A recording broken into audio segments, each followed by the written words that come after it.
Thomas Jefferson once said, all tyranny needs to gain a foothold is for people of good conscience to remain silent. Don't remain silent.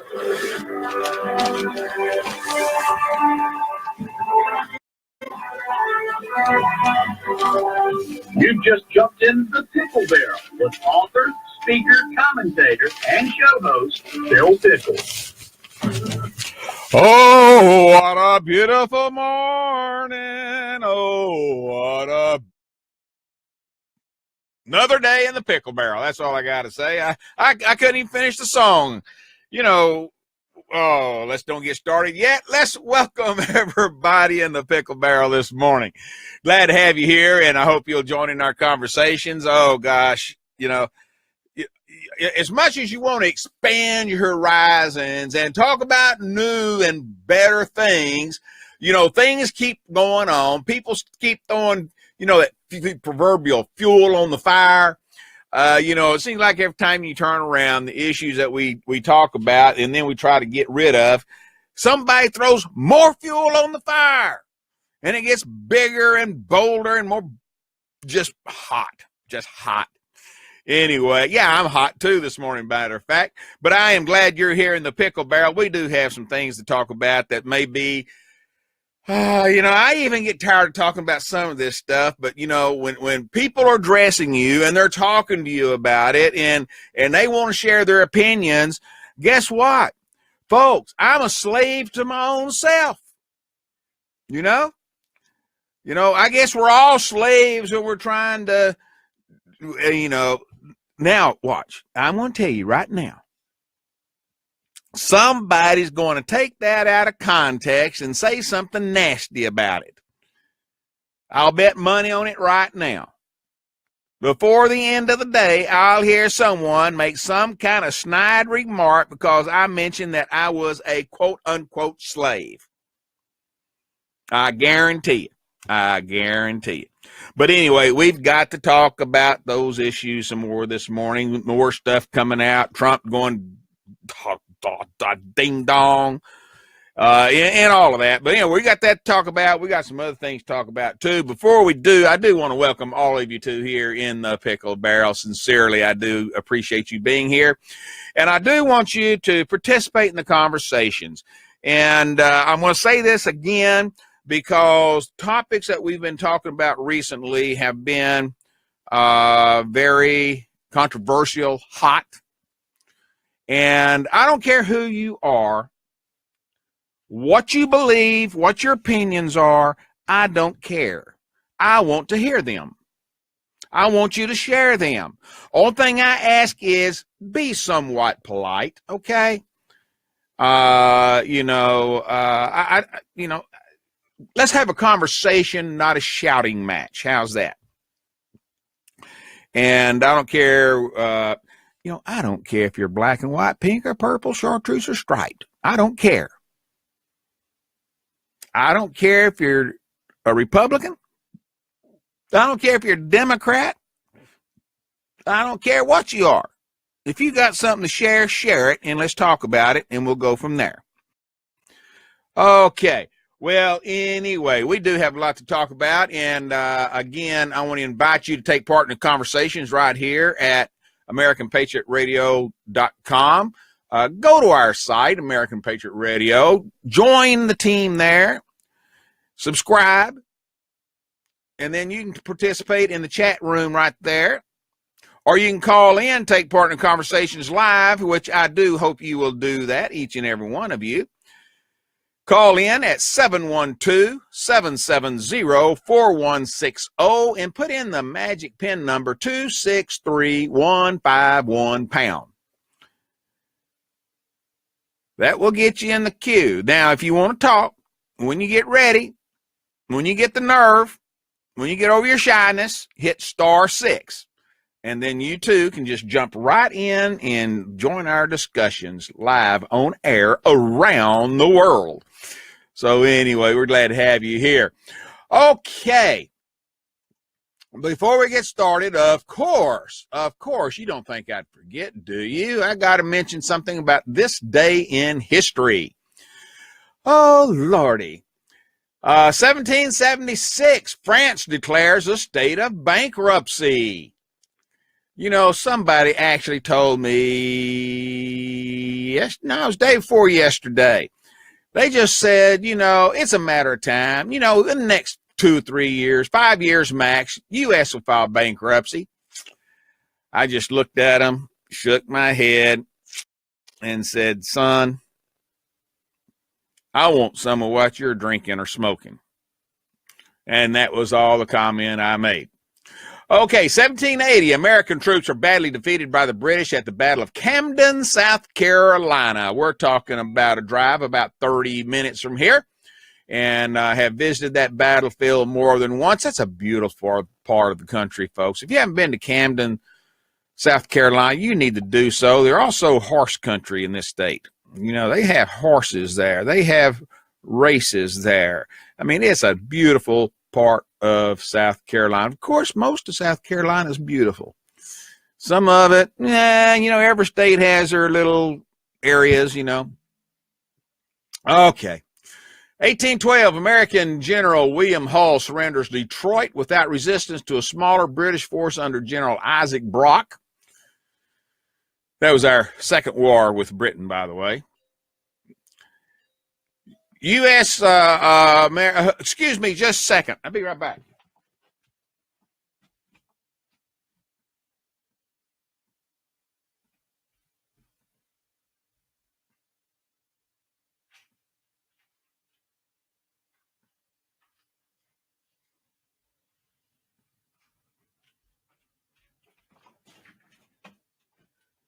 Sorry about that. I've got a live guest coming in here to join us, and I had the door locked. Hey, now don't hold it against me. I got a member of the media here. I'm talking about the live media. Oh, gosh. Good morning. Glad to have you here with us this morning. Thanks for having me again, You're Bill. welcome. You're welcome. Let me get caught up on this day in history, and we'll get right together. Yes, sir. Okay.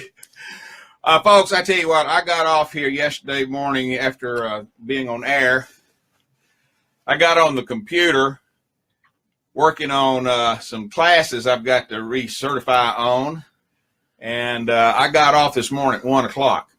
And I'm about 1/3 of the way through of studying what I need to study. So it's going to be another long week. At least that's a good reason for staying up. Yeah, isn't it, though?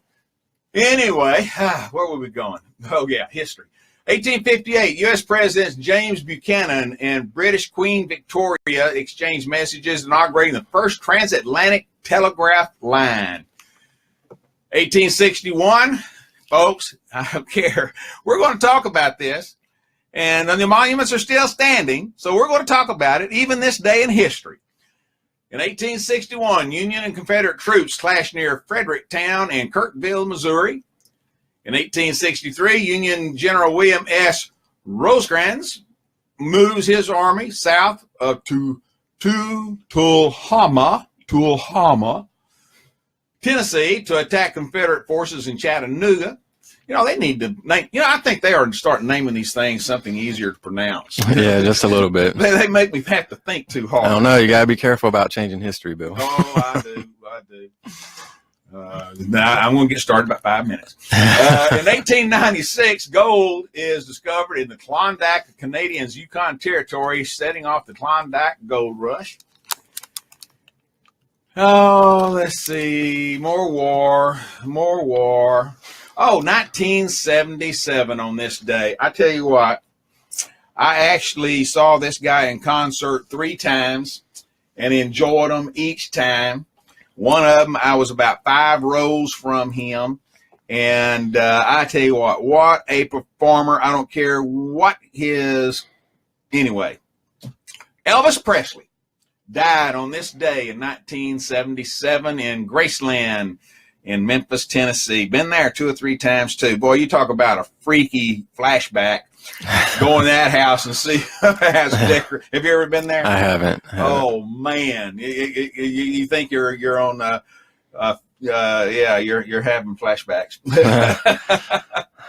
Oh gosh.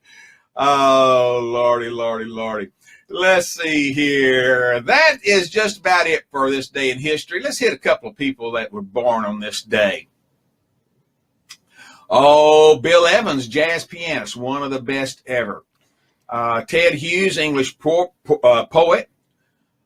Bruce Beresford, Australian film director whose films include Breaker Morant and Driving Miss Daisy, was born on this day.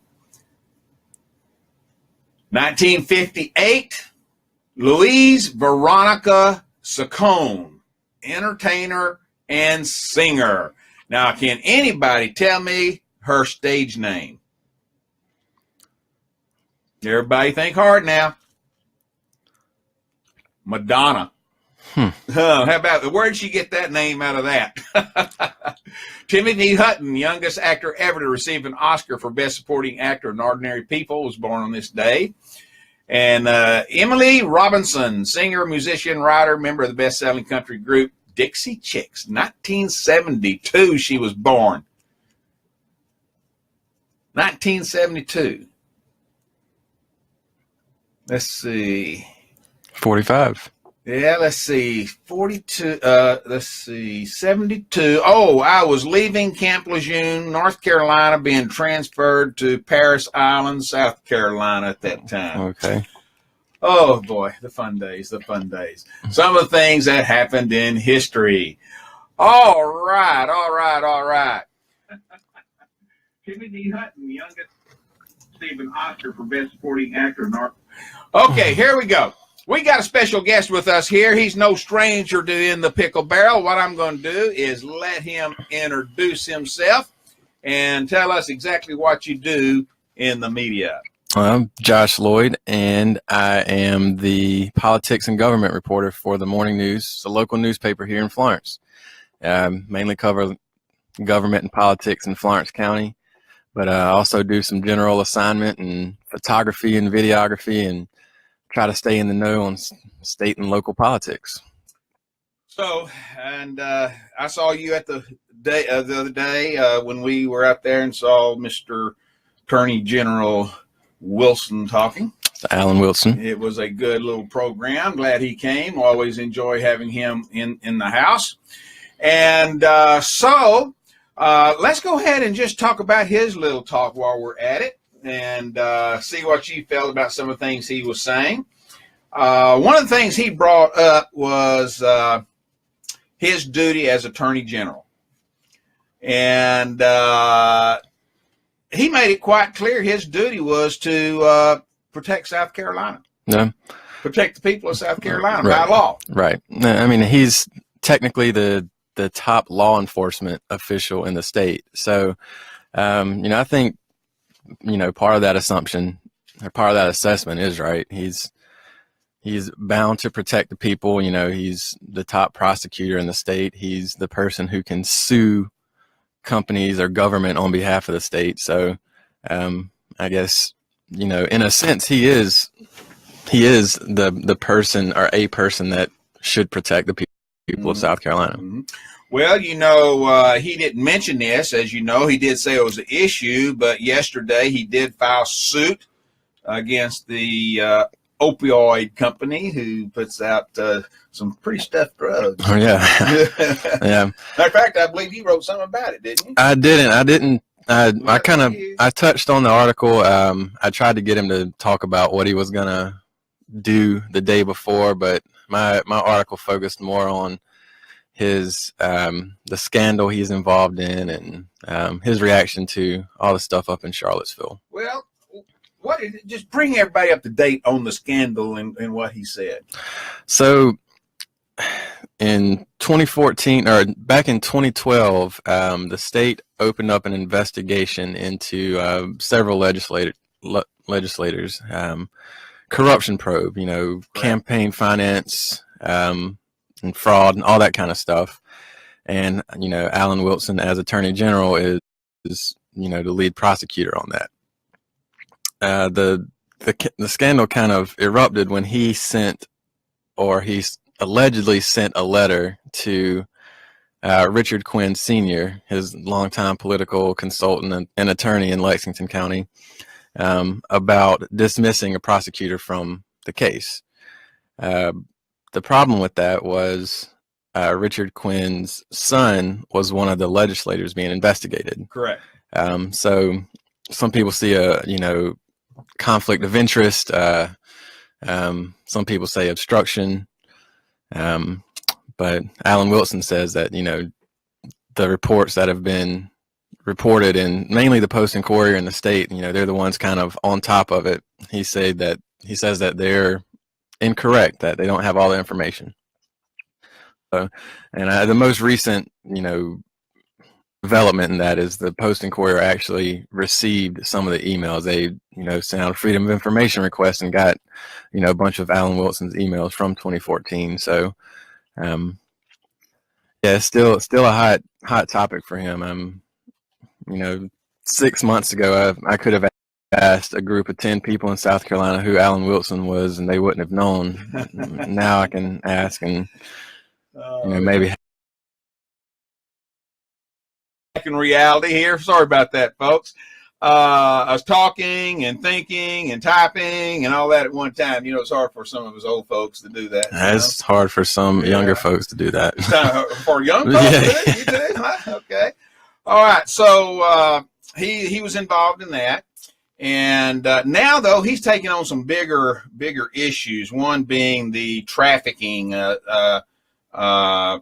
human slavery, human bondage, human trafficking, whatever you want to call it. Yeah, a lot of it's kind of embroiled in prostitution. Yes, it is. And yeah, I think that's kind of been one of his, I think he said the other night that he didn't expect to go into it, with that being one of his main issues, but now it's kind of evolved into, one of their main focuses is cutting that back in South Carolina. Do you remember the number he used when he said how many young ladies, women, particularly young ladies, women, are involved in human bondage, slavery, whatever you want to call it? I don't recall the number right offhand. I know it was a large number, though. Yeah. He said that estimates range anywhere from, this is when I was talking to him, I'm sorry. He was talking somewhere between, depending on who you talk to, numbers could be as high as 5 digits, thousands in South Carolina. Yeah. And I mean, that a large part of that is, 5 digits is like 10,000 or more, folks. Right. And we have 2 major interstates, 95 and 20. 95 and 20. I mean, and then you also count 26, which runs into 40 coming out of Atlanta. So you factor in all of those. And I mean, at any time, the number could be 10,000, 15,000 plus. Yeah. At one time, I think I heard him say it was over 23,000. Folks, that's astounding. That's astounding. That's scary. Yeah. That's scary. And I mean, even right here in Florence, the local guys, sheriff's office, every now and then they'll do bust where, they call them prostitution stings, but, you'll see people from, all over the place, all up and down the East Coast in those stings. I mean, at every sting, you'll see 30 arrests at one time. You can't do that every single day, but it's going on every single day. Just in Florence. It's unreal. It's unreal. I just, I don't understand. Well, I do understand. It's called God dang greed, money, drugs, young ladies that just have lost their way. But many of them are young ladies that innocently, out having a good time, fall into that trap. Yeah. Let me buy you a drink, and hey, let's go walking, or let's go go somewhere else. Let's go to another club, you know, and then they end up in trouble. Yeah. And there's a mixture of that and, you know, people, men and women who kind of have nowhere else to go. So they just, you know, someone says, hey, if you want a little bit of money, I can introduce you to this person. You can do this for a little while, make some money. And then, you know, I think you used the right word. They fall into the trap. And once they're in it, they can't get out. Mm-hmm. So, well, it's amazing to me. It's amazing to me. And I say again and again and again, you know, you just can't be too careful. I know teenagers know it all. I was one. I remember that far back, believe it or not. My memory's still here. I remember some of the idiotic things I did. I remember doing idiotic things in my early 20s. I mean, like streaking 2 miles down Interstate 20 in downtown Dallas area. That's not something you would do nowadays? That's nothing I would do right now, even if they've noticed, you know. But, you know, I've done some crazy things in my life. And, you know, I remember that I was invincible during that time. You know, nothing could hurt me, you know.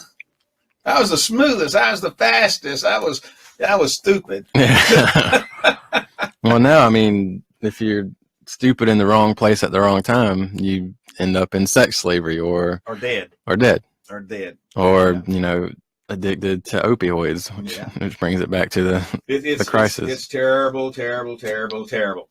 Well, folks, I tell you what, we've got a lot to talk about, and let's move on. Political issue of the day. What do you think that might be? I don't know. I mean, it could be. How about taking down monuments? That is a hot topic right now. It is a very hot topic, and we're going to talk about it just a little bit here. You know, we've had our history with this. We've had people wanting to take down the monument of our Confederate soldier down at the State House. We had the flag on top of the Capitol building. When I came to Florence or South Carolina, when I was at the state newspaper, I came down to talk with them the initial time, and I noticed that flag right off the bat. Right. And I was saying, wow, you know, I don't remember seeing any state capitol anywhere with that flag up there. Right. Which, you know, I'll be honest with you, it does not, this whole issue, I hate to say it, is beyond my understanding. Right. And quite obvious reason is I love history. Mm-hmm. And our monuments, our cemeteries, our buildings, some of them are geared like the Lincoln Memorial in Washington, like Grant's statue in front of the Capitol building. You know, there's people everywhere that go see these things and they look at them. You know, I'm waiting for the day someone wants to take down the wall of the Vietnam. Right. Vietnam Memorial. Right. So you view it as almost like a slippery slope type thing. I don't even think it's a slippery slope. I think it's history. Hmm. And I wish people would quit trying to remove and destroy all things historic. Hmm. You know, I had a little confrontation with one of our city council women at a meeting when they were talking about the plaque that was on the World War I monument, right, where it had the list of people who died from Florence County, and then there was colored. Right, it had them separated by race. Others, right. Okay, and how they wanted to get that removed and put a new plaque with everybody's name in alphabetical order or something. Mm-hmm. And of course, they settled to have another plaque set beside it, explaining that this was in 1920, whenever it was, and the reason that it is the way it is. You know, I see no difference in that. I don't see why they had to do that. And as I told her, as I testified at the hearing, was, in 1923, those people's relatives, loved ones were there watching that go up and was probably as proud as they could be that their son was listed on that monument. Right. Whether it was colored or not. Right. And at the time that happened, that was a remarkable thing. You stop and think of 23 in the South, Florence even. Right. Yeah, that was a remarkable thing. And why destroy that? If anything, as I said in the testimony, was use it as a learning experience. Right. Say, look, this is the way it was back then. Now you can go to the National Cemetery and everybody's buried together. And it don't say colored, it don't say Negro, it doesn't say Hispanic, it doesn't say Jewish. They're honored for what they served and how they served. Right. Right. And does that make sense? It does. It does make sense to me. I think, kind of what we're seeing is, people wanting to, or people viewing memorials and, plaques and statues and that sort of thing as positive, I guess, I don't really know the word to use, positive reviews of our past. They see a statue of a Confederate general and think, instead of seeing, this is this state's history, this is a bad time in, this state's history, it's an ugly time, this general, stood for a lot of the stuff I was against, the future can learn from this. They think, why are we still putting this person in a positive light? They see the statue as us remembering and memorializing someone who stood against, modern values. Yeah. And, I can understand both sides of the argument, but like you said, there is an intrinsic value in history. Why not, if there is a negative in the history of one of these statues, why not lean in? Why not, point out the negative that was associated with this and say, hey, this is here as a reminder of what we shouldn't do, if that's how you feel. Oh, listen, folks, listen, y'all hear what he said. This monument, this statue, this whatever it is a reminder of where we don't need to go again. No. We don't need to repeat that history.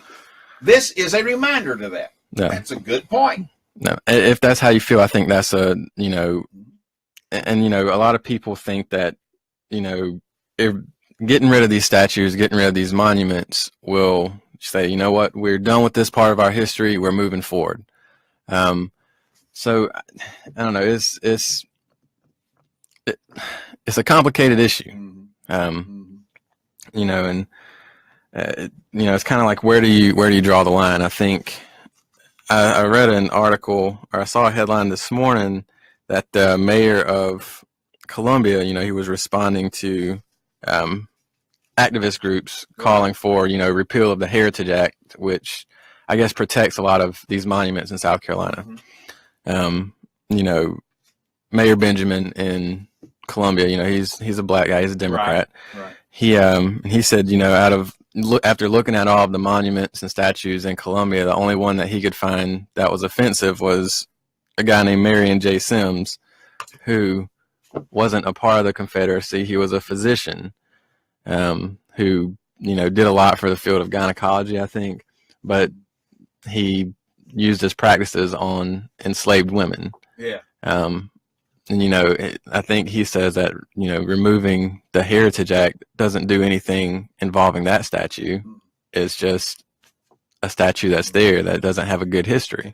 We got a comment here in the chat room says, learning history is only good when it's factual, but there's little to no facts taught, and why emotions run high. They don't realize that they have been lied to.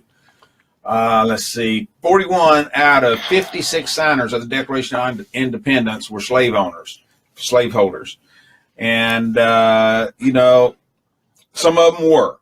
Majority were. There's no doubt about that. George Washington more or less inherited his, that he wasn't his, that, the family he married into. But there's a lot to be said about the difference between honoring the ideas of the era than the results of the era and what we've learned from it. Right. There's a lot of conflation between the two. I like that word. Right. People, people assume that if you want these statues to remain, that you are a supporter of what happened during that era, which I think is not a dangerous way to think that,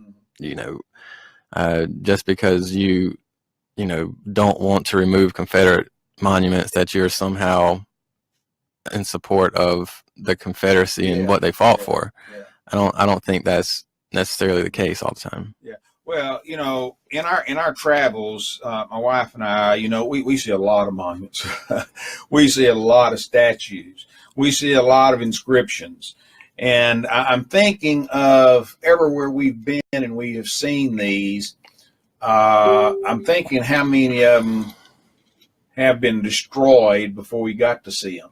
Right. The Roman Empire, when they were doing their thing, they destroyed just about everything. Right. They tried to destroy everything in Egypt. You can see some of the temples, some of the different monuments there where they tried to inscribe over what was on some of those things, and how some of them you can see where they just went down and chipped out everything all the way down. Right. And I'm thinking to myself, every time we do this, we always think about what would we be here for? What would we be seeing now if all this stuff had been gone? Right. Right. And I mean, I've heard people also make the argument, on the opposite end, would we be in support of it if, say there was a statue of Vladimir Lenin, or if there was a statue of Adolf Hitler? Would we be in support of keeping this statue under the same argument? And I think that's an interesting point to make. It is. It is. Like Saddam Hussein, down he went. Right. And I'd be willing to bet most people view that as a positive thing, that, that statue came down. So, I mean, there's an argument to be made there as well. Do you memorialize, things that were ultimately bad, or do you forget about the past and just move on? How about an alternative? How about, we got the State Museum in South Carolina. Okay. One of the options for that flag was to take it down and put it in the State Museum.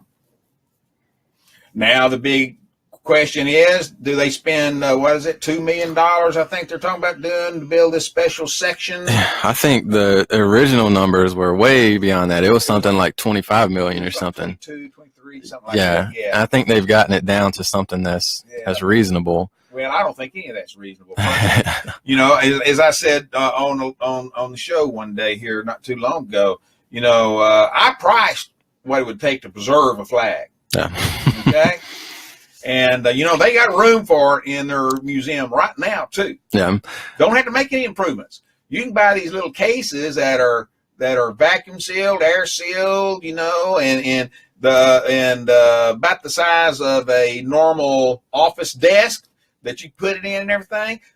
$2,000. Well, they already have some of those with, original South Carolina and flags. Original and flags are in them. Right. And, battle flags and, during the Revolutionary War. And they're still there. Yeah. They haven't tore up. They haven't rotted or ripped. And this flag is not the original flag to start with. Right. It's been replaced 5 years? Whatever the time frame is, they exchange the flags. Yeah. So, that flag is not historic. It's a piece of material. Yeah. And I think what the people who are pushing for that are trying to do is have an entire new wing of the museum. That's the ultimate goal. That's the ultimate goal. They want a brand new wing to the museum and spend 20-some-odd million. Right. The Confederate relic room or the Confederate relic wing or something like that, I believe is what they want to call it. So that's, whether that'll go anywhere, I don't think our legislature is going to spend that much money. In my lifetime. No, I don't think those. Your lifetime, maybe. Mine, no. Maybe. I'm not sure. It depends on, how They it got goes. too many other things we need to be spending money on this state. Yeah, exactly. You look at our Senate and House leaders, and they're not focused on things like that. They're Well, on the topic, let's go ahead and talk about it a little bit more in depth. We got the incident in Charlottesville, Virginia. right. As a media person, what's your spin, or what's your take on the spin of everything that's taking place around that? I mean, so me, I try to remain as nonpartisan as possible. And I want to congratulate you. You do that pretty darn well. I try my best. I feel like as a person of the media, that's one of my ethical responsibilities, is to remain nonpartisan. But I feel like there's some things that you can't be nonpartisan on, and I think, people flying Nazi flags and white supremacy are things that I can't remain nonpartisan on. Like stuff like that's unacceptable in modern day America. But I think, the coverage of it is, obviously there's, a left wing twist to it, just like with a lot of things in mainstream media. But I mean, now this goes beyond just this flag. This is in general. Yeah, this is in general. I mean, it's a tough topic, man. It's sad to see that kind of thing going on nowadays. In America, stuff like that exists. It's always existed, and I think it's always going to exist. But for it to be so in your face for so long, I just think it's the way things are trending. It's looking like a lot of people are believing that that's the mainstream now. That's the norm for conservatives in the right wing, and that's not the case. And I think that's unfortunate. Got a person in the chat room here making some very good sense. Says, hate the way the Antifa can just burn down the one wing versus the entire museum is BS that we are still talking about a few hundred people fighting in Charlottesville. How do you stop it? They have the right to do it no matter how reprehensible. As long as we are a free society, you have to allow it. When you start stopping them, what is next? Now, right. That's exactly true. It is. I mean, they are allowed to go out there and do their thing. Exactly. No matter how much you hate it, that's their right to do that. I was raised that we have the right to give our expressions. Right. We are given our right to talk freely like we are now. There's some places we couldn't do this without being shot. Right. So, we have those rights. And the other side has the same rights. Exactly. Now then, where I get off of it is when they start infringing on each other's rights and put other people's lives in danger. Right. You got to draw the line somewhere. And when it starts becoming a public nuisance, a public safety issue, I think that you've got to step in. Neil, anyone else that wants to say anything about that, you can. You're more able and welcome to do so. But, I think you do have to, for the sake of public safety, you've got to be reasonable. Yeah.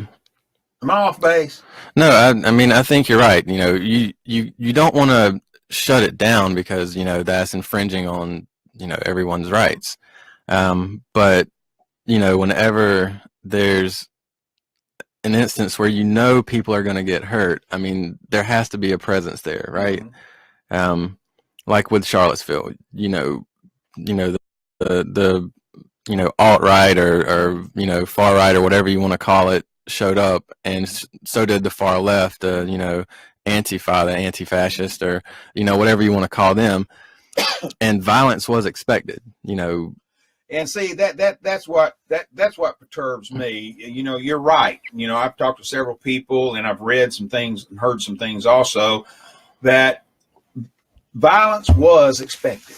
And when you look at participants in it, Right. you know, Antifa and the Klan, you know, you got to admit it. It was a setup. Okay. Well, I mean, you have, you know, the guys on the right showing up with helmets and shields and, you know, like, you know, sticks, and the people on the left showing up also in helmets and masks with their face covered, bringing Where's smoke the first bombs. clue And there might have been some activity going to happen. probably Twitter.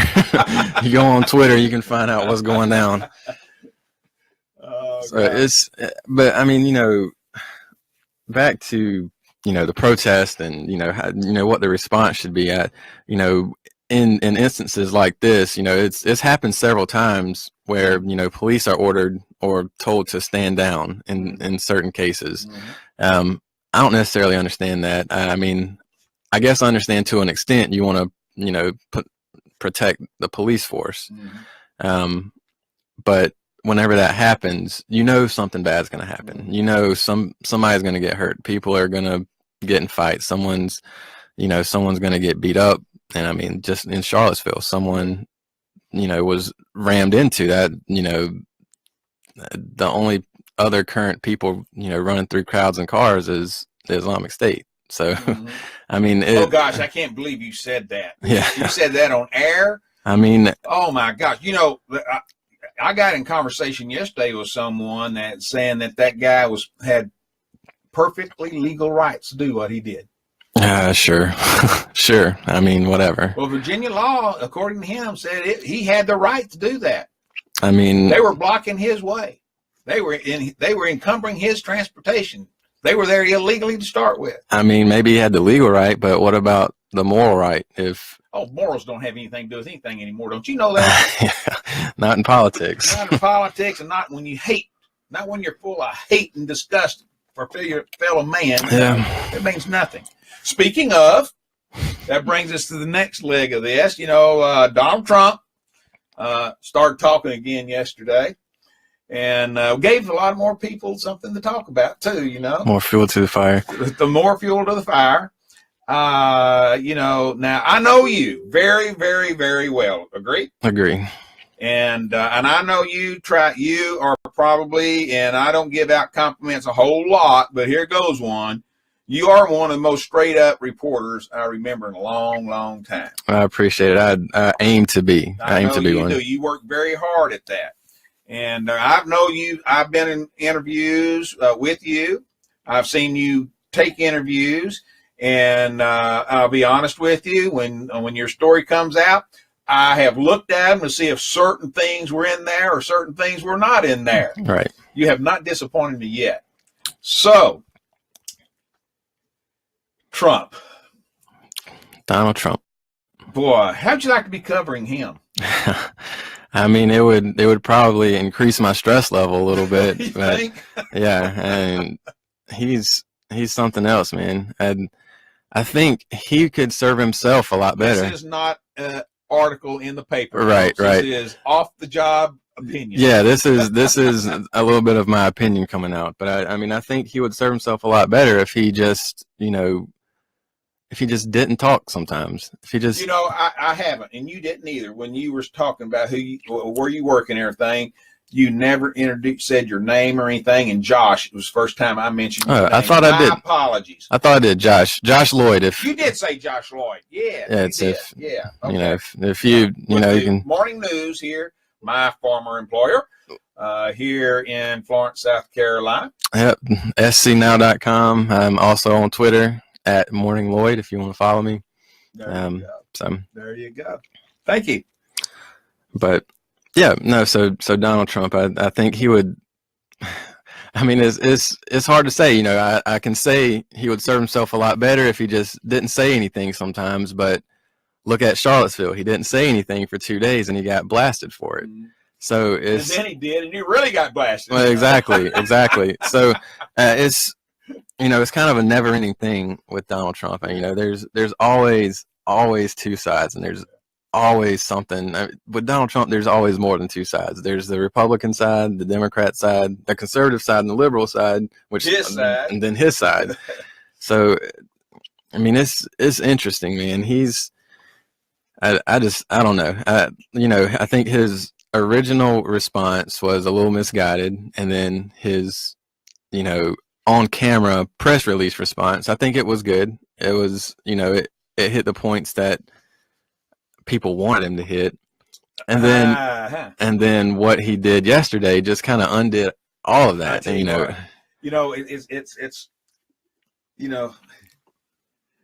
it's like when you're loading a 18-wheeler to go down the road. You can stick as much stuff out there in that truck as you want to. But at some point, you're going to put one box or one pallet too much on there, and it's going to be overloaded. Right.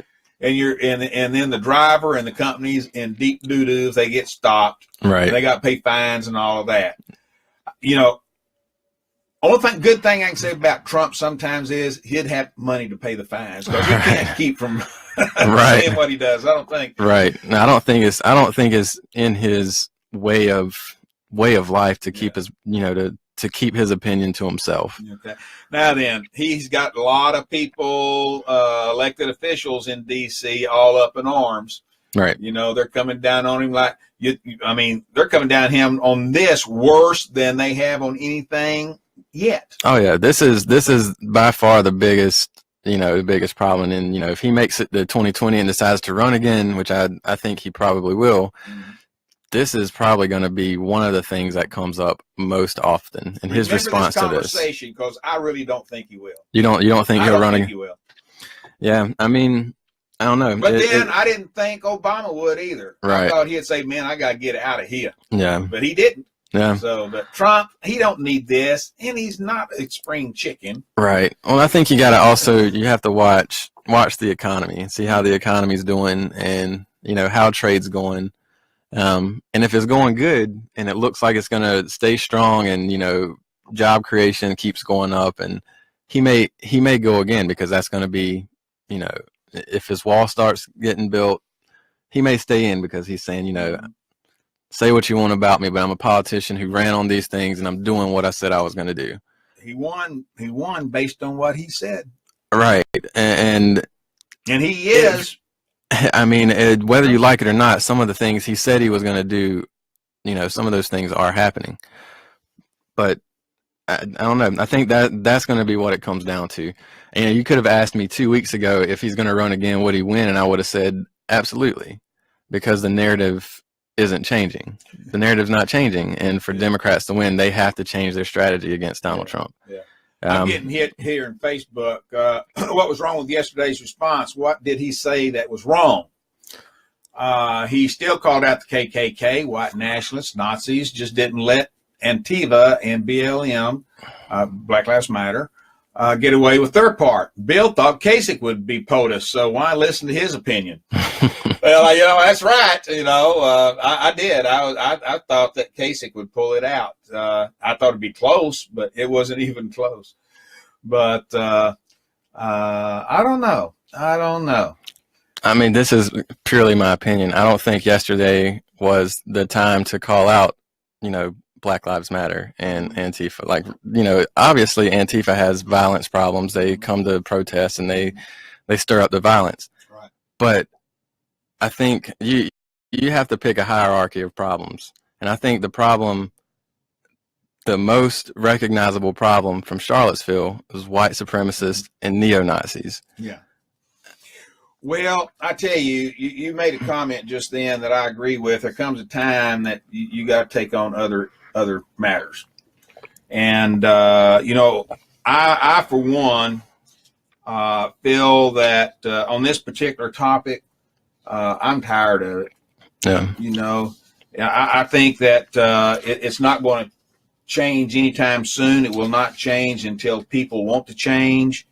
And, when you have a president, and I'm sorry, folks, I'm going to say it, you got a president that chooses to inflame instead of putting out the fires, Right. There's no hope of letting it go down the side, Right, and get away. Well, and that's, it's not going to go away, No, and it's not going to go away, no matter if Trump was president or not. Right. This is an issue that's been going on long before your daddy was born, right, long before my grandfather was born. Well, and that's the part of it that I think is important to talk about too, is,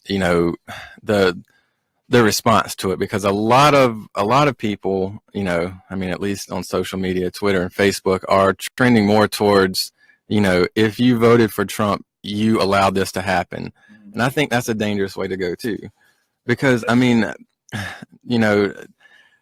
because it's trending towards all conservatives support white supremacy and neo-Nazis. And I think that's a dangerous talking point. I mean, I don't think, I don't know. I think it's tough, It's tough because obviously this impacts a lot of people and it scares a lot of people, and it should, because it's scary. I mean, scary. It is scary.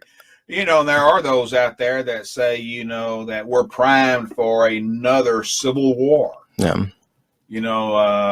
Some of them think that it could be any day. It used to be, sometime down the road there's going to be another civil war. Nowadays it's you better start stocking up because it's coming. It's coming. I also hear that, but I think I like to think that that's not mainstream. No matter who you are, I have friends who are some of the most staunch conservatives, and I also have friends who are some of the most progressive liberals, and we all hang out regularly. The most staunch conservative and the most progressive liberal would never fight one another just because of their beliefs. And I think that's more mainstream than, people fighting each other. But those are not the ones that grab the attention. Exactly. Those are not the ones that get thrown all over Facebook and Twitter and the news media. Those are not the one that's covered, Josh. Right. It's the ones that grab your attention and don't let go. Right. The most extreme voices on either side, the alt-right, the Antifas, the neo-Nazis, the communists who are, like, I don't know. I spoke to, yesterday I covered a luncheon with World War II veterans. There were 17 World War II veterans who met at the new VA facility in Florence over on National Cemetery Road. Right. And I always love covering things with World War II vets and talking to World War II vets, just because their experiences are nothing like, I've ever seen, I've ever heard, or I'll ever see in my lifetime, I don't think. Well, I hope not. I hope not. But, I was just talking to a lot of them about, their experiences with war, and then, I kind of transitioned into, well, what do you think of, modern day? You were in Europe, you fought Nazis, you fought communists. How do you feel about seeing these flags at protests in 2017 America? And I mean, I got a similar response from most of them, that most of these people protesting, waving Nazi flags, waving a communist flag, don't understand what they're fighting for. They're fighting. I would bet you that most of them don't even know for sure what those flags stood for. Right, exactly, and that's kind of what they were saying, that they're fighting for nothing. They go out into the streets and they fight each other and they yell and they wave their hate-filled flags, but at the end of the day, they leave and they post something on Facebook with your cell phone. They go home to a bed and they can wake up and do it again tomorrow. If the country was ruled under the flag that they're carrying, they wouldn't be able to do that.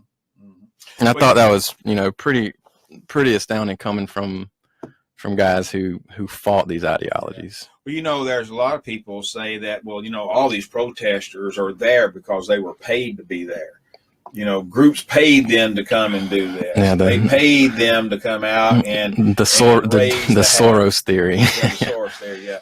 Well, a lot of people, some of them that listen to this show daily, believe that. And, it's funny to me that I've never seen any buses bringing these people in or anything like that. You never see that. But somehow they show up. So I guess they've got, I know what it is. The they're using those tunnels they used back when they were moving slaves from the south to the north. That would be a good The story. Underground Railroad. That would be a good story There you there. go. Would you cover that story if I could prove that? I would, Would but you? it's 2017, so we'd probably have to change it to, like, the underground Hyper Girl or something, Yeah, the Speedway. Yeah, The new Speedway. yeah. I don't know. It's interesting. It's 2017. I don't think you can rule out anything You really. can't. I mean, I'm sure. Technology and everything is different. Well, I bet you they, transporter. Yeah, Beam me up, Scotty. That's how they got that'd be cool. I think that'd be a huge thing for America's infrastructure, right? That'd be huge.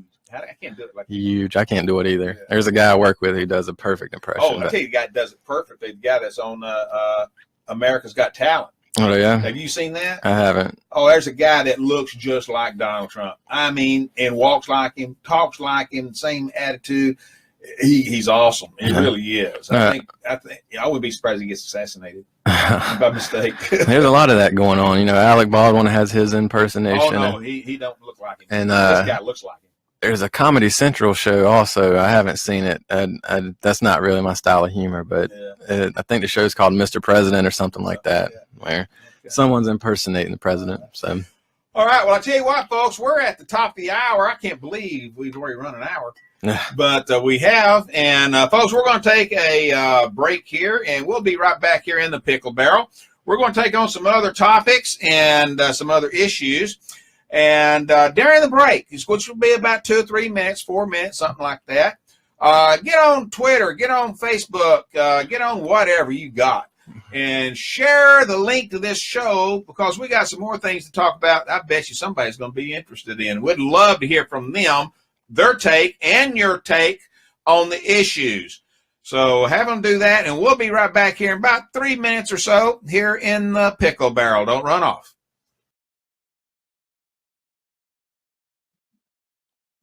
Welcome back. You're in the Phil Pickle.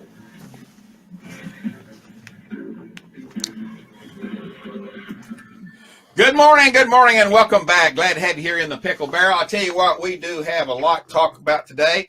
We do have Josh Lloyd with us today, who is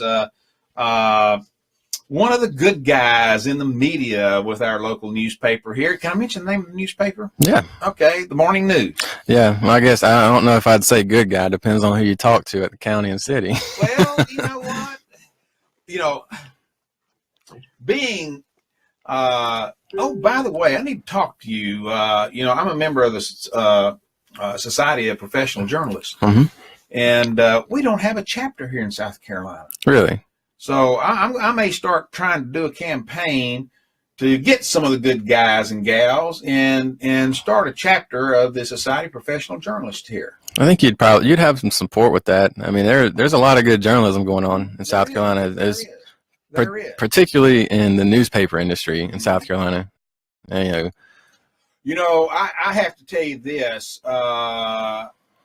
I get a lot of material reading newspapers, with the internet, you can get it anywhere. Right. And there's a lot of things I pick up from what I call good media and bad media, because that gives me food to, fodder to feed on, Right. And, but there are, for the best all around information, local and statewide, I think South Carolina has some very good publication. Oh, no doubt. Very good publication. I mean, I think, statewide, the state as well as the Post and Courier, I know there are competition, but I mean, you can't deny that, the work they're doing is good.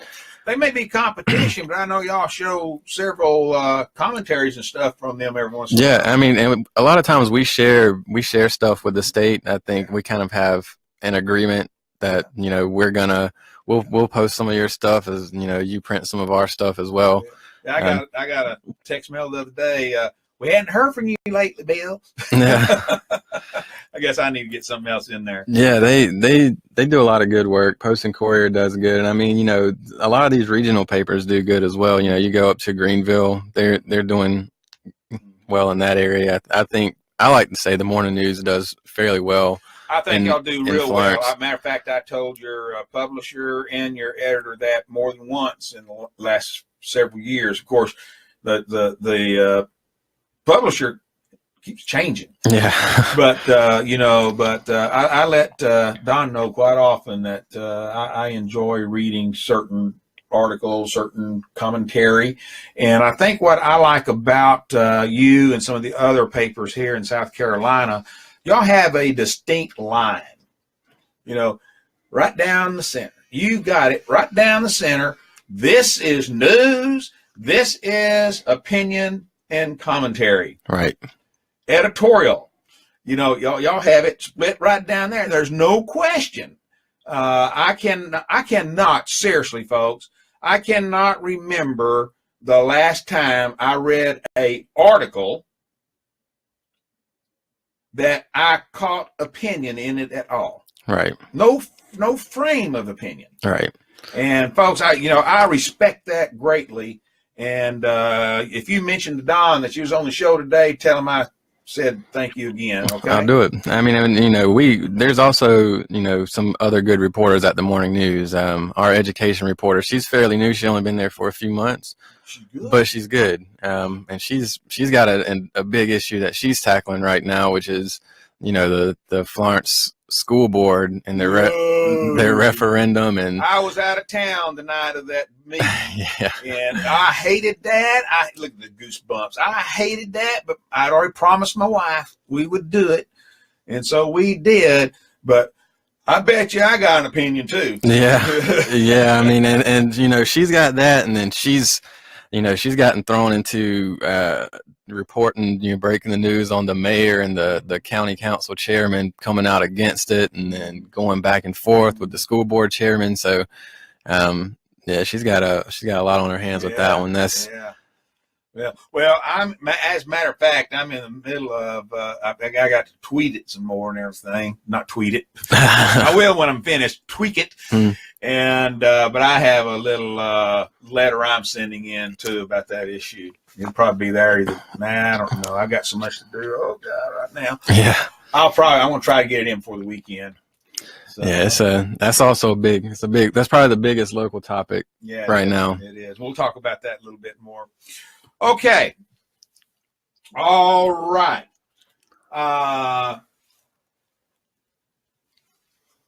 Golly, so many things in the state we can talk about. What are some of the things that you find people are interested in? Inflammatory or non? Either way. I mean, locally, there's a lot of economic development activity going on. A lot of people are, in the business community are talking about that. You have expansions at Honda, McCall Farms, Reese Foods, right. GE. Over in Darlington, you have the fiber company that's expanding over there. A textile company coming in. Yeah. Yeah. So in South Carolina, that used to be King. Yeah. Yeah. And that's, they're going to, reopen that old Wellman plant over there in Darlington, which is, pretty big news for that area. Mm-hmm. A lot of stuff like that happening, throughout the PD. Dillon, Harbor Freight. We just reported on that. Harbor Freight expanding. They're getting that inland port up in Dillon. Several thousand jobs announced, just in the last 6 months. So I mean, that's good for local economy. That's very good. Local economy here in Florence is booming. Yeah. Our unemployment rate right now is the lowest in 20 years. Yeah. I mean, it's like low. Right. And it's going to continue to drop with all these, a lot of these construction projects, these expansions were announced. They're getting started this year. They'll wrap up next year. So next year, going into 2019 is when we'll see a lot of these jobs come online. I mean, beyond that, there are, more companies that are planning expansions. I kind of, pulled out of Otis Elevator that, they're planning on an expansion too. I don't think they were supposed to tell me that, but I think several other Otis Elevator. Yeah, they've already announced it. Yeah, so they're and I think other companies, the county's working on the White Hawk Industrial Park out, between Palmetto and Right. 327. Right. And, I think, I don't have anything concrete, but I think we'll see some investment in that sometime in the next couple of years too. We will. Folks, before I forget, we're talking local news here. There's a couple of things I want to bring up to you. The other day, I did tell you about a cook event Cooks for Christ is doing for Frankie Rivers, which is a resident here in Florence. And I had my little note here to talk about it this morning. And just so happens your newspaper also had an article about it this morning. Right. And see, there's mine, there's yours. Yeah. And it's Cooks for Christ will be holding this benefit on August the 24th for Frankie Rivers to help pay some medical expenses accumulated from colon surgery, stroke recovery, and surgery on a benign brain tumor. This benefit will be at the West Florence Fire Station on Pine Needles Road. Chicken bog plates will be served from 11 a.m. to 2 p.m. and from 4 p.m. to 7 p.m. And and believe me, Cooks for Christ know how to do these things. I mean, they do that. I'm serious. Thousands of these every time they do one. Thousands of people show up. It's so good. Right. Is this one also out at West Florence Fire Department? Yeah, Fire Department on Pines Needle Road. $7 each for the plate, folks. And the plate has food on it too, by the way. Yeah. Big pile of chicken bog. Big pile of chicken bog. A little bit about Frankie, if you don't know him. Frankie, he's 59, knocking on 60, I think, right now.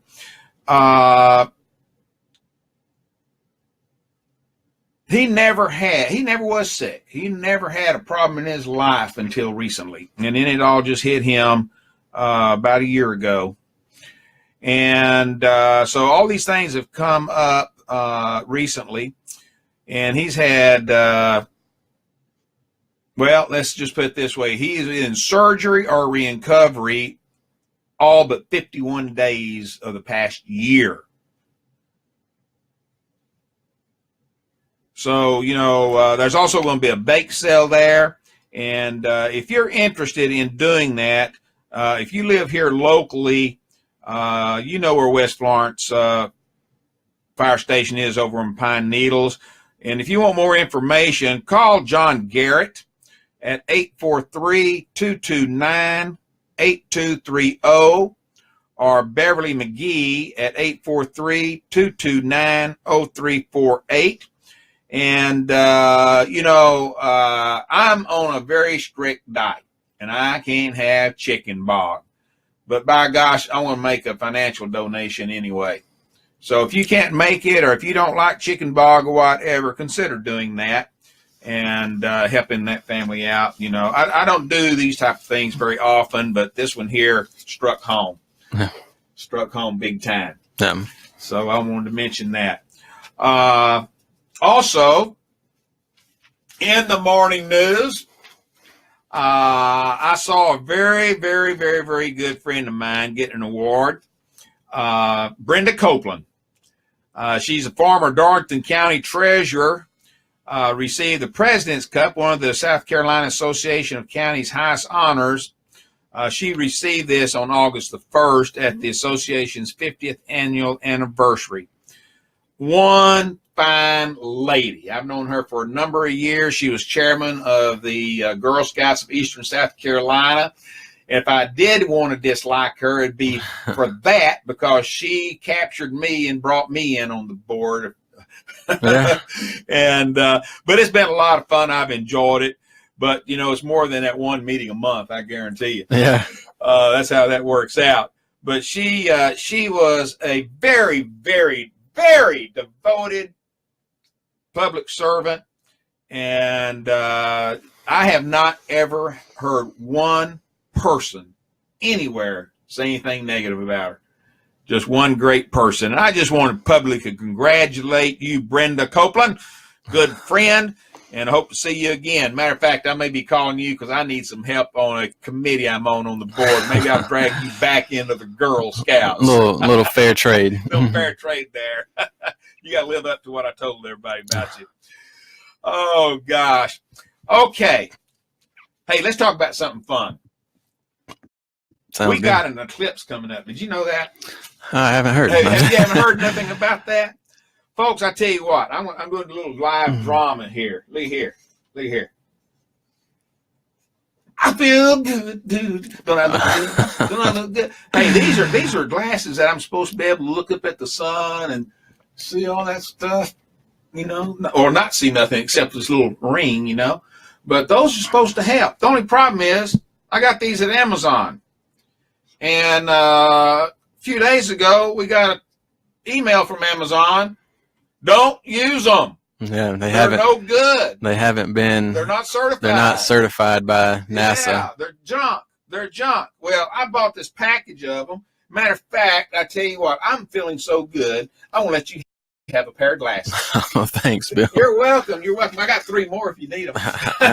We got some for my wife, me, my son-in-law, and daughter-in-law, and they're no good. But we were down in Charleston this weekend, folks, and the tourist center there was selling them for $1 each. Now, these not near as pretty or near as funky looking. They're paper with a little plastic in them. Like the old 3D glasses. Yeah, like the old 3D glasses you used to get at the theater. You know, I still feel good. But anyway, those are certified, and I can't see without them. I got to put my glasses back on. Oh, yeah, I'm handsome. These glasses are good. But, you know, this is the big thing now, this eclipse coming up. Yeah, no, I think it's going to be pretty cool. I mean, you know, they're expecting over 40,000 people to flock to South Carolina. Oh, it's way more than that. Oh, it is. Well, that's right. They upped it tremendously. They're expecting over 700,000 in Columbia alone, I think. What? Yeah, I hadn't heard that. Yeah, because Columbia is right dead center. So, and you know, hotels in Columbia have been booked for months. You know, all of the Airbnbs have been booked for months. You know, the state newspaper is doing pretty much a daily story on it. So, I mean, they're expecting a ton of people to come into South Carolina for it. Charleston's also direct dead center in the path. Yeah. So. Well, I tell you what, I've got a map here that has it all laid out here, and they said some things in here. You know, this was in the New York Times, by the way. Okay. So you got to take that perspective. But they're saying some things in here that I hadn't heard about. You know, they say that you can look up at it once it's the full eclipse. You can look up. Mm-hmm. Well, how I heard it described once is like, imagine staring into a flashlight and someone passing, you know, a ring of paper in front of it. You know, either way, you're still staring into a flashlight. Yeah. But, and here in Florence, I think the coverage we're going to have is 99.3 or 99.1 coverage. Right. So, I mean, it's going to be almost full coverage, but they're, you know, no matter where it is, about here. So there's still going to be a little sliver, you know, no matter where, like whenever it's completely over the sun, there's going to be a sliver of light that kind of passes around as the sun's moving across. Well, my wife is going to be at the McLeod Hospital in Camden, and I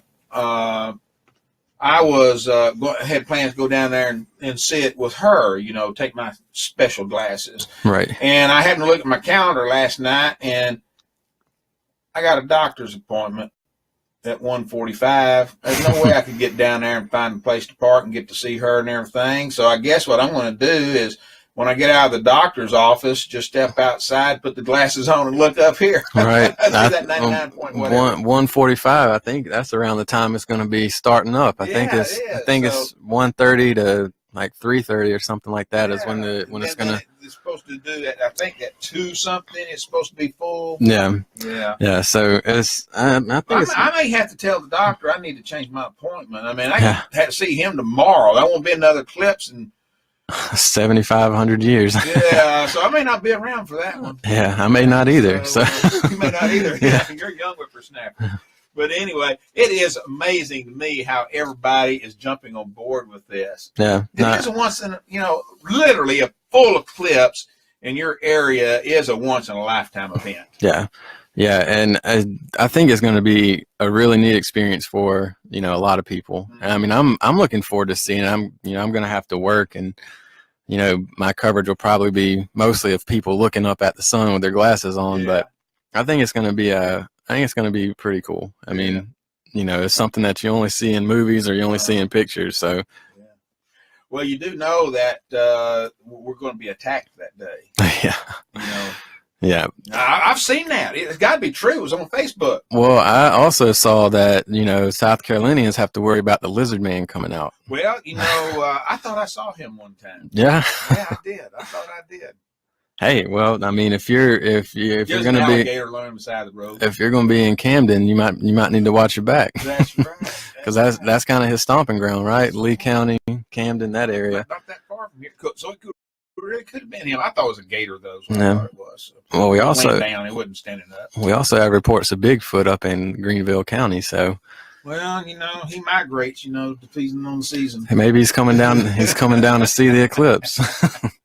Oh gosh, we got a lot of serious things out there, and we got some fun things going on. But sometimes it's fun to mock both of them. It is. Just relax and enjoy.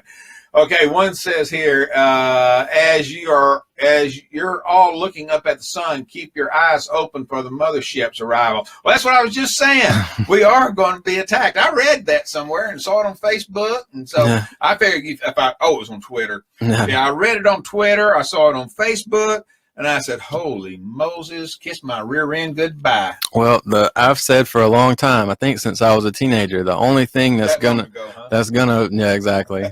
The only thing that's gonna pull humanity together is an alien invasion. In that case, we'll forget about our religious differences, our race differences, and we'll say, hey, there are aliens here, man. We got to do something about this. Yeah. We got to forget about our differences for a while. I sometimes wonder, some of the people I know, if aliens aren't already here. Lizard brains out there, I guess. Oh, gosh. Well, I tell you what, it's amazing to me. This is more notes I put on the statue things. I'm not going to worry about that statue stuff anymore for right now. I'm kind of tired of it. But anyway, one thing about this eclipse, in the news of it and everything, I'm wondering how much news we'll have on Trump and the statues and all that stuff the day of the eclipse. I think you'll have it before, and then afterwards. Do you think we might have a day or two grace? I wouldn't go two. I think after the eclipse and the day of, you're gonna see pictures of it all day. So by the end of the day, you're gonna be tired of seeing, dead center eclipse pictures. Yeah. And you'll see some stories about, I think afterwards you might see some stories about this. So many people burn their eye sockets out staring into the sun, and but yeah, I think it'll just go right back to our normal news cycle the day afterwards. Josh, by the way, as you see here, I did read your article about the veterans. That was very good. Thank you. Very good. And talking about their memories of war and all that. And I pulled that out because I wanted to mention it to you when you got here, and then I forgot I had it here. But anyway, okay. Bill says Trump will be blamed for the eclipse. Well, personally, if I was Trump, I would be honored to blame for it. It gives everybody a spectacular thing to see and participate in. Yeah. Take their mind off all the hate and distrust that's going on. Yeah, well, So if I was Trump, I would take credit for it. I wouldn't doubt it. I mean, I think I've already seen some stories on how I bet you he contacted somebody to change the pattern so it would come over Earth, our part of the Earth. or going to be a drop in solar power for a little while in the places that are in the path of the eclipse. And, well, they say that in the total darkness area, that temperatures could drop 23 degrees during that period of time. That's a drop. Yeah, man, that's enough to kill plants. I don't know. Depends on where you're at, I guess. Yeah, I think maybe. Let's see what's the high expected here. Let me just look and see. I'm thinking they're still predicting it's going to be like in the 90s to 100 degrees here that day. Yeah. And if that's true, I'd appreciate a 23 degree drop. Oh yeah, and even if it's just for and I hope an the hour. humidity goes down with it too, but I wouldn't count on that. Man. Well, I tell you, it has been terrible, hasn't it? Yeah. Okay. All right. One of the issues that we are caught up in, and your paper covers it quite often, the morning news, is this issue of education. And you said this other young lady talks about that quite often. I need to get in touch with her and get her in here. If you tell her I'm interested. I will. She's pretty smart. She graduated from Francis Marion, and when I was the editor of the student paper out there, she was a reporter for the student newspaper, and she started several months ago, but she's transitioned over to the education beat. So, 90% of her coverage is education topics. Mm-hmm. So, it's a big issue in this area. Oh, it's a big issue with me, as you know. Yeah. And I determined I've been asked to rejuvenate our effort to get a charter school, and I don't know if I've got the stamina to do that again. I fought it for 4 years trying to get a charter, and the politicos just verifiable. Politicos got involved in it and said they didn't want one out here, and they put the pressure on. Right. And so I was asked just last week, Bill, there's another way we can get these validated. Would you be interested, please? Mm-hmm. And so I still got all my material right there, right there stacked up. And I told him I'd have to think about it, but I don't know if I had the stamina to go through that again. It was a full-time job. Yeah. And anyway, I want to do it. I just have to convince myself I want to do it. You know what I mean? But I would love to talk with her and about the education system. And let's see here. Lordy. Nah, that's all stuff. That's all stuff. I don't want to talk about that no more. Well, let's see here. Can you give us a clue on anything you might be working on right now that we might keep our eyes open? City council meeting on Monday, I went to, I think the mayor and the mayor let slip out that they're working on a plan to refurbish or revamp parks in the city of Florence. $15 million plan. And, the city's never done anything that big for parks in the city. Never. They didn't take any action on it. He just, someone was, a concerned citizen was, presenting before council saying that a lot of these bathrooms don't have facilities, and he kind of let slip out that plan's, coming down the pipeline. They're still working on it. I'd expect in the next couple of months to see, an announcement for parks in the city of Florence. Probably we might see some new facilities. We might see refurbishment of some of these older parks. So that's going to be pretty big news. Now, the park out there at 95 and Palmetto, not Palmetto. The new soccer complex. Yeah, out there at 95, like you're going to Timminsville. Mm-hmm. That is appears to be very near completion. Yeah, I mean, I'm pretty positive they're almost done with that. I think it should be ready to go. I'm pretty sure by this fall they'll. Yeah, I think they're trying to get ready for fall season. Yeah, it's probably mostly done. They're probably just doing some, side work and that sort of thing out there now, cleaning up from the construction. Yeah, it's nice looking. Yeah, it's a well-made park. I mean, there's, professional grade fields. Hotel chains did. Yeah, exactly. Exactly. But I think we'll see some more hotels out that way. Yeah, me too. We got to. I mean, you got a couple out there right now that are closed because they just weren't worth anything. Yeah, and that area is historically not done well. But I think we'll see that change. I think. Yeah. Well, this area over here is so close to the shopping, the movies, the restaurants, Mm-hmm. That side of town just hasn't quite made that turn yet. Right. And but sooner or later it will. Well, the city has a pretty stellar recreation department. A lot of the young athletes in there are state champions. They compete across the country. The city of Florence has this new basketball center that's getting ready to be usable. They're going to have this. It's just a few weeks away, isn't it? No, it's going to be further than that before it's opened, isn't it? I'm not exactly sure. I should probably check into that, but I know they're getting close to completion. I know the estimated finish date was end of summer, beginning of fall this year. So I think they're getting close to that. Originally, I think their date was trying to get it done before school started. Yep. But I don't think they're going to get there. Yeah. Got a news flash here, folks. This just in on the chat room. Okay. The Barn Street Project. Mm-hmm. Yeah. That's it. That's it. Thank you, Nell. The news flash. Any eyes that get hurt will be POTUS' fault for not screening it. It is climate change pulling out of Paris made the eclipse.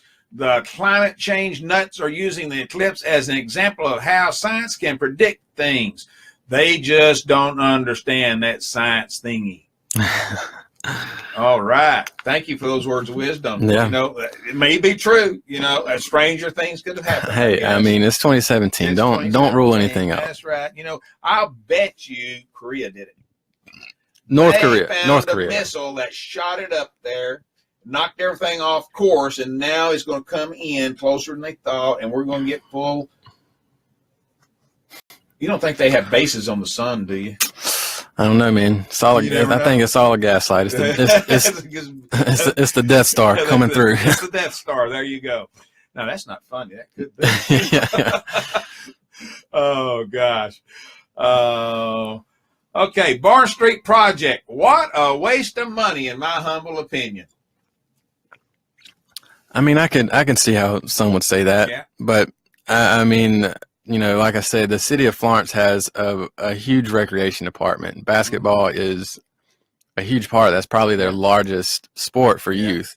Well, a question popped in my mind, and he put it on the tail end of his comment here. If you ask me if there's any sports facilities that really need to have some work done, is our high school football system. Oh, no doubt. And that's the in sports in Florence, that's the hottest issue.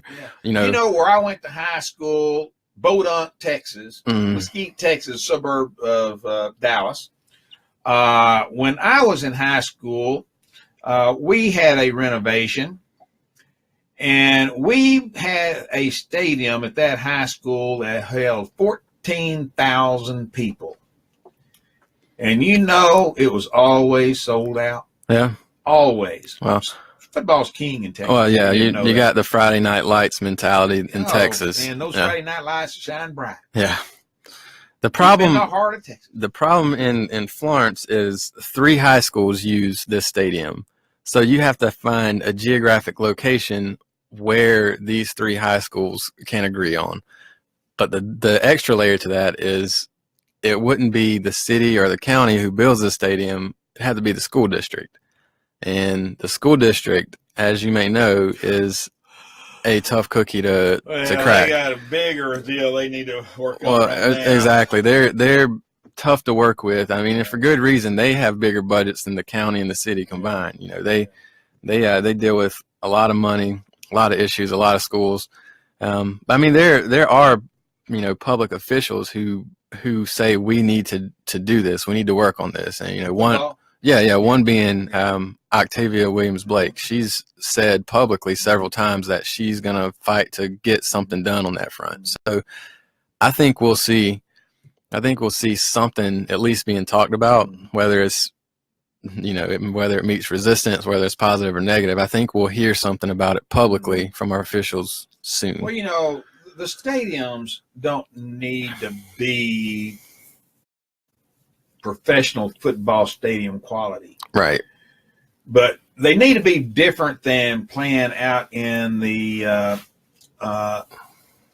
non-productive cornfield. Yeah. Yeah. And I mean, that's the thing. I mean, when things are done in Florence, whether it's city or county or, even school district, it's always done at a top-notch level. Yeah. They don't half-ass things, pardon my language, but they don't do things halfway. Is half-ass bad language? I don't know. Maybe not anymore. I don't use bad language on this show, so half-ass can be bad. Yeah. Or you could just say one cheek. Yeah, exactly. 2 cheeks, right? I mean, that's true. They don't do things wrong. So when they do it, if they do it, it'll be an expensive project. I think it'll be done right, and it'll be done in a way. How many schools we got? In Florence School District 1, we have public. We have 3. 3. And then there are, I think, 3 private. Is that right? 3 private. Yeah. Okay. So, I mean, the private schools wouldn't really play into that factor, but I think, with how big football is at the 3 public high schools, I think it's definitely something. Yeah. It's something that everybody wants. I personally think they need to have at least some type of a facility. Honestly, I think they need a minimum of 2 nice stadiums. Yeah. I mean, there are people who think, each high school should get their own stadium. That's great. That's great. But let's see, each high school. I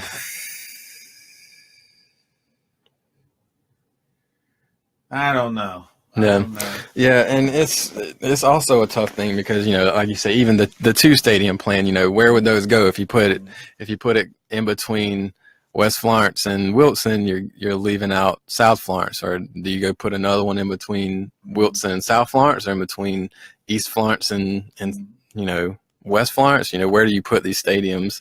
In a place the size of Florence, which is growing, but it's not necessarily too big. You would think, population of, we're approaching 40,000. Yeah, I mean, we're ranked 11th in the state, but 11th in the state with 40,000 people. Right. So, I mean, we're not a huge city, but people will still get upset if you put something across town for their side of, for their school. Yeah. Well, for many years, we had 2 stadiums in my hometown. We had the one for a while, for a long time. Then we had a West Mesquite High, and they put a stadium over there. And then they got the Memorial Stadium, which is, I would put it up against any college. Yeah. Any college. And that's the one I was telling you that they've expanded. So, it's probably over 14,000 now. I don't know, man. South Carolina has some pretty good college stadiums. You do. Death Valley and Williams-Brice are probably, I would say, two of the best looking college football stadiums. Those are pro stadiums. Oh yeah. But I would put these against anybody. And it's got the water fountains and the flags and all this kind of stuff. Yeah. That's beautiful, beautiful, beautiful, beautiful. But I would say 2, 3 would be fine, because not all stadiums are going to be used every week. Right. And they could work the schedule where so what, maybe some of them might have to play. Neil, I'm going down that same track, my friend. Maybe they might have to redo the schedule where some of them may play on Thursdays sometimes instead of Friday. Right. I don't think that'd indicate nobody would come to see them if they moved the day like that. Yeah. But I think at the same time, though, you got to have you got to have them. I mean, come on, folks, you got to have the new stadiums. Yeah. Okay. Yeah, and I think we'll hear something about it soon. It's a big enough topic that enough people talk about that it'll be addressed. Mm-hmm. The problem will be just finding a solution that everybody can be happy with, which is impossible in politics nowadays. Mm-hmm. Do you cover business? Occasionally I do. We have a business reporter, Jessica and Bimbo. But I occasionally, I have pretty good contact with, business leaders. So. Okay. I did a show on Bed Bath & Beyond Monday. Oh, yeah? Yeah, Monday. And I saw this guy in New York City next to the last time we were there. He was on top of this van, and he was really bashing Bed Bath & Beyond, who just laid off 880 people last week, And he was on the show Monday, and I was wondering if she ever looked into that story or anything. I think she may have, but I don't think it affected anything here in Florence. Well, I went up to Bed Bath & Beyond the other day, and the manager said yes, he was aware that there was a layoff, and no, they had none here. I said, "Are you or do you know if y'all are targeted for closing like some of the other smaller stores in some of the less suburban areas?" No comments on that. I can't comment on that. Yeah. And I said, and other questions, he said, no comment. You need to call corporate. Yeah, I think our reporter kind of got some of the same thing that no, we haven't been affected, but I think he told her that he hasn't heard anything, but he's not going to comment on record. Yeah. So if she wanted to find out if they were closing, she'd have to call. Yeah. So well, good. I'm glad she went up there. Okay, let's see here. Gosh, folks, I tell you what. I want to go back to another topic. Oh, gosh, I had my notes here, and I bet I threw them away with some other trash. What are the biggest stories? Okay, we got political stories. In South Carolina, what are some of the biggest stories that you see from your vantage point? You get more immediate, you get all these reels and comments and things about what's going on around the state. What are some of the biggest stories that you think that will affect the most people going on right now in South Carolina?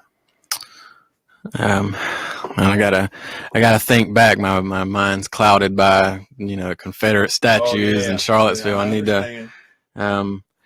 There's on a state level. There's pension reform. The state legislature obviously did road taxes. So I did a story. I do have Curtis Loftus coming on in a few days. Okay, we're going to talk about the pension thing again. He's and some other issues. Is he going to be here in Florence? No. Okay. I was going to say maybe. Anytime I have someone coming in that's going to be in town, you'll know about it. Okay. That's a deal. Yeah. I think one of the bigger things we'll see over the next probably 5 to 10 years in South Carolina is roads being changed. I reported probably a month or so ago. I spoke with Christy Hall, the DOT secretary, and just kind of a comprehensive what's going to happen in the PD. And there's going to be a ton of road repairs and road repavings and bridge replacements and stuff like that. And a lot of them is going to be on these secondary rural roads. So I think it's going to be a headache for the people of South Carolina, honestly, because it's going to back up traffic and, a lot of these roads are going to go to one lane for a while, and it's just going to throw a lot of things off. But it's the state, Department of Transportation essentially rebuilding the road system. So I think that's something that's going to be huge for the state in the next decade, really. Got a comment here about building the stadiums. Another comment came in. across town from everyone, talking about Wilson. Now, my son trained and camped at Allen Stadium, the largest single high school stadium, but is bad for visitors. That's why that's what they do now. That's something that we found out in our hometown, was that when the new stadium went up, seats more than quadrupled for everybody. Right. All the way around, and including the visitor side. It's big. And strangely enough, they always sold out. Yeah. Look how many visitors and members of the same school did not come because there weren't seats. Yeah. And so, matter of fact, they added a additional half ring around one side, the home side. And it's my understanding that it still sells out most of the time. Well, I think Memorial Stadium. They will come. Exactly. Yeah. I think Memorial Stadium here in Florence has a similar problem. I think it's just one, it's not big enough for fans, but also the teams. I don't think there's any locker room facilities for whoever's on the visiting team. Yeah, they got to do something. Got to do something. Exactly. I mean, a lot of times the visiting team will be a team here in Florence. Like you'll have, South Florence play West Florence, and West Florence will be a visiting team, and they don't have a locker room to go to. Can you imagine if they got a new stadium that they could have a pack the house campaign? For the grand opening of it, the first game, and just see how many of those people would come back year after year. Yeah. Oh, I think it would be huge. I mean, if you go to, you gotta say it with a Y, huge. Huge. Yeah. Huge. Is that what they do? Yeah. Huge. Yeah. Not huge. Yeah. You got to do that. I just Huge. gotta fix my hair now. Huge. Like it. Yeah. Buy me another wig. Yeah. Oh, gosh. All right. Well, Josh, I tell you what, we got caught up on a lot of local stuff here and some other things, and I appreciate it. And let's see here. You have been with the morning news here now how long?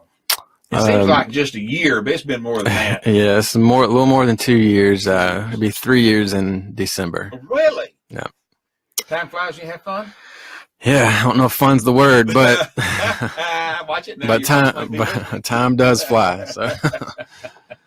Well, I appreciate you sharing information that when you can with me, and I'll continue reciprocating, letting you know when officials or someone like that, or something comes in the town, I'll let you know and invite you to contact them, or if you want to join here and then talk to them later, that'd be fine too. You're always welcome here, my friend. Hey, well, I appreciate you having me on, and whatever little bit of information I can expound on, I enjoy doing it. You've got an open invitation, and no matter what I got on the air, if you have nothing going on that day, you want to stop by and take part in the conversation. Most of the time, it's it's all political, but it's national.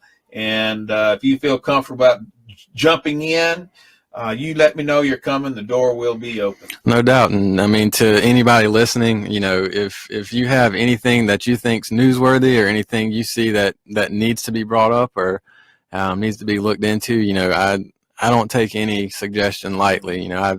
I no matter which side of the aisle you're on or what your views are, I'll look into it. So, tag me on Twitter, send me an email. They can tag you on Twitter. Give me your card before you leave. Thank I you. got it right here. Matter of fact, I will put it out on my Facebook link and all that kind of stuff. If you ever got something that needs to be covered by local news, here's the man to call. Sounds good. Is that fair enough? That's fair enough. All right. Josh Lloyd, I tell you what, glad to have you here this morning, and I can't believe that we are approaching the top of the hour already. And I got God dang it, I got so much to do. But after I get off the air, I've got a friend of mine who is a little older, that she's never been in a convertible. Oh, wow. Okay. And so she hinted at me the other day, Bill, you know, I've never been in your little red car. And I said, well, I'm not going to say her name on air, but I said, I don't know if you can withstand the pressure. You know, 'cause, you know, when I'm in that car, I'm not the mild-mannered guy that you know. And she says, well, I would hope not. So she wants you to turn on the music and cruise then. Yeah. So I said, I'll tell you what then. Let's set a date and time that we can I'll come over and get you and we'll take a little ride and we'll go to lunch. How's that? Oh, I would love that. A couple of days later I get a phone call. Bill, I would love to go to Wilmington for lunch. All right. So as soon as I get off of air, I'm going to run over and pick her up. We're going to put the top down and hope it's not raining. And I'm going to take the little lady down to Wilmington to have lunch. Oh, and she called yesterday and left a message. Bill, you think we'd have time I could walk down the beach? It's been a long time since I've been on the beach. And I said, yes, ma'am. We can probably take a few minutes and do that while we're there. Hey, well, Wilmington's a nice place, Yes, man. I love Wilmington anyway. She didn't have to twist my arm too bad. But the tank's full, and so we're ready to go. Put the top down, and, of course, I'll have to wear my hat because, you know. You don't want to put your hair in the wind? No, I don't want to put my hair in the wind, you know. I don't want the glare to be red on the screen, you know, as they say. All right. Well, okay. Dave, I think you're still hanging loose in there. Good morning.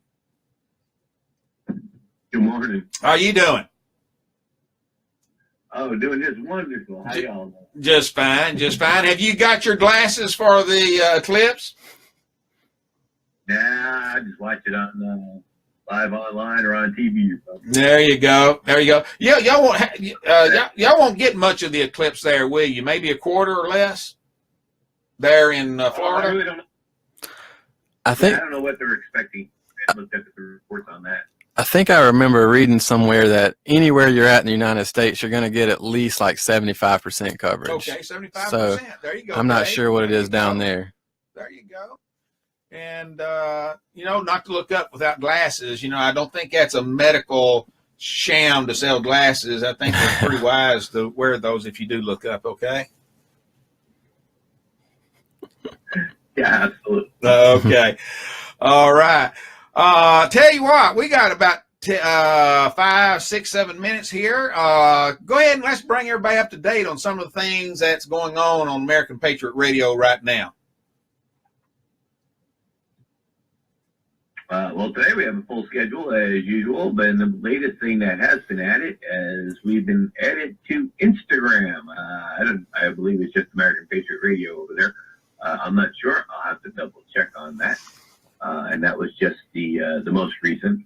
Of course, we're getting ready to upload a lot more to YouTube, so you want to go over there and subscribe to our YouTube channel, where not only the in the Pickle Barrel videos are currently being posted, but a lot more shows are going to be uploaded there, as well as the Kids Corner program. Mm-hmm. So that's pretty exciting. That's great. That's great. Hey, look, those of you on Facebook, I want to show you something. I got a new ink pen sent to me yesterday, and I think it's kind of cute. Look here. See what it says there? It says, where's the camera? See there? It says, oops, in the Pickle Barrel. Okay, damn. They had my address on there. I'm going to get a letter bomb now. In the Pickle Barrel. And look at here. When I turn it on, look here, a light comes on. Nice. Lights up in the Pickle Barrel. It's pretty cool. Isn't that pretty cool? Look at that. Isn't that kind of neat? Yeah. Yeah, look at that. A little play toy. I wonder how much they want for those. You know, this was a sales item. They want me to buy some of these things. But it's kind of cool that you got to take my address off of there. I don't want the mafia or Tiva or someone get me, or Donald Trump, or. See a rally in front of Bill Pickle's place. See a rally in front of Bill Pickle's house. I did have a couple people show up one time. Yeah? Yeah, I did. This was been about 6 months ago. I didn't even mention it. Didn't even tell my wife about it. A couple of people showed up. Are you are you the Bill Pickle on that American Patriot radio in the Pickle Barrel? And I said, yeah, that's me. Well, you know, I was often wondering if that was you. And I said, oh, okay. Do you listen? Well, I have occasionally. I mean, really rough. And I said, well, do you still listen? Well, no. And I said, why? He said, and his wife was with him, I guess. You know, I guess it was his wife. Who knows? But he said, no, I got fed up with politics. I'm not getting involved in it no more. I don't even know if I want to vote anymore. It's just a waste of time. And I said, okay, have a good day. Fair enough. Fair enough. Fair enough. Fair enough. No convincing him Yeah, or her. yeah, cool. You know, I'm not going to argue with you. old coot, you know. Yeah. He was older than me. Yeah. But I don't know what made him stop by and ask me that. Yeah. I don't know. I don't know what drives people these days. He probably lives in a neighborhood somewhere or saw my name on the homeowners association stuff or something. Yeah. But yeah, I thought that was kind of weird, you know. But people are ultimately weird. Yeah. So, hey, I tell you what happened a few months ago. We were in Galveston, Texas, at the beach there. It was in a restaurant. We're sitting at the bar having some adult beverages and lunch, and started a conversation with people next to us and everything. And I said, they asked if we were around there, you know, you sound like a Texan. And I said, well, I was born and raised in Texas, but I now live in South Carolina. And the guy says, where at in South Carolina? And I said, in Florence, South Carolina. Oh, Florence, you know where Lake City is? And I said, yeah, I do. Well, we're from Lake City. oh, wow. Said, my dad still lives in Lake City. And I said, really? And he says, yeah, he's at, you know where the country club is out there? And I said, yeah. And he says, well, he's the head cook there at the country club, Lake City Country Club. Oh, wow. And I said, really? And we start talking, and I said, I know him. He said, no, you don't. And I said, yes, I do. And I can't even remember his name off the top of my head now. Yeah. See, this is getting old. And I said, yeah, because I was speaking at a meeting out there. You know, they have lunch meetings over there for different organizations and stuff. And he's always there anytime I go out there. And so he got his cell phone and called his dad. And, well, ended up, he handed the phone to me, and me and his dad said hello and had a little conversation right there in Galveston, Texas. Wow. Small world sometimes, It man. is. It is. I'll never forget the day I was in New York City, and my wife and I was talking about something that's doing some repairs on Irby Street, matter of fact. And we were talking about how they were redoing some of it and everything. And this young lady behind me says, yeah, my parents used to complain all the time about the roads in Florence, South Carolina. And I said, your parents? She said, yeah, they live in Quinby. And I said, well, I used to live in Quinby. And so you never know. Well, the first time I was in New York, I was with my dad, and, you know, we were just looking at, you know, doing some sightseeing, and we were walking, I think we were walking away from Times Square, and, you know, I'm from Darlington, and for some reason, the librarian from Darlington was there also, and we crossed paths, and my dad stood there and talked to her for 10 minutes. You know, what are the chances? What are the odds of something like that? Well, you know, what happens more often than you think. We've had people from Florence that we ran into lobbies of the hotel we stay at all the time. Wow. And they say they go about twice a year, and I said, well, we wouldn't be bankrupt if we just did that. Yeah. You know? Matter of fact, we're oh man, our next vacation, Josh, we just sent the final payment on it yesterday. Or actually, if you notice the flag up on the mailbox, it's in the mailbox right now.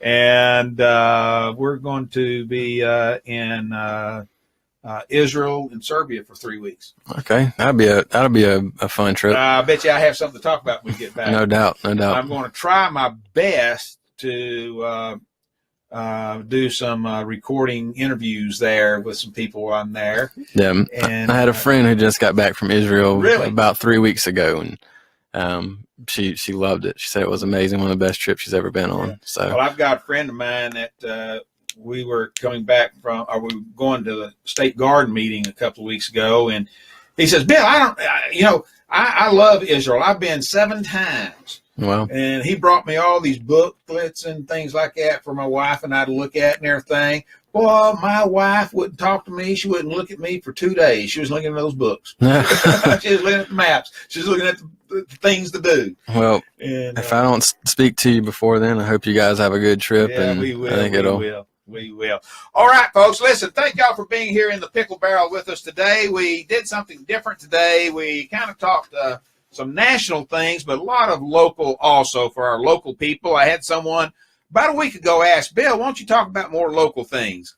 And so the opportunity came up. Josh and I ran into each other the other day, Monday. Monday. And we said, hey, we need to get together. Oh, well, I can do it anytime, and here you are. So we decided to go ahead and do more of a local thing this morning, and I hope you enjoyed it, or at least bore under the pressure. And we'll be back here tomorrow morning in the Pickle Barrel with more things to talk about, and spread the word, folks, about joining us in the Pickle Barrel and all the programming here at American Patriot Radio. We got something for everybody. And if we don't, let us know, because I'll bet you that we'll try to find some time to fill a spot that would interest whatever your interests are. So do that for us, and we'll see you back here tomorrow morning. And Dave, I'll turn it over to you. If you got any more announcements to make, now's the time. Coming up right after In the Pickle Barrel is reading of the Sargasso of Space. And don't forget, stay tuned right after for Reverend Foster Clark. It is Wednesday, Faith for the Week, Life's Empowering Words. So stay tuned, full day of broadcast ahead. No reason to change that dial here at AmericanPatriotRadio.com. All right. Thank y'all very much. And I got to get out of here. I got a hot date. Ooh, my wife looked at it and she says, oh, I'm glad it's you, not me. So anyway, all right, folks, we'll see you tomorrow morning here in the Pickle Barrel. Y'all be safe now, you hear? And we'll see you tomorrow. Bye-bye.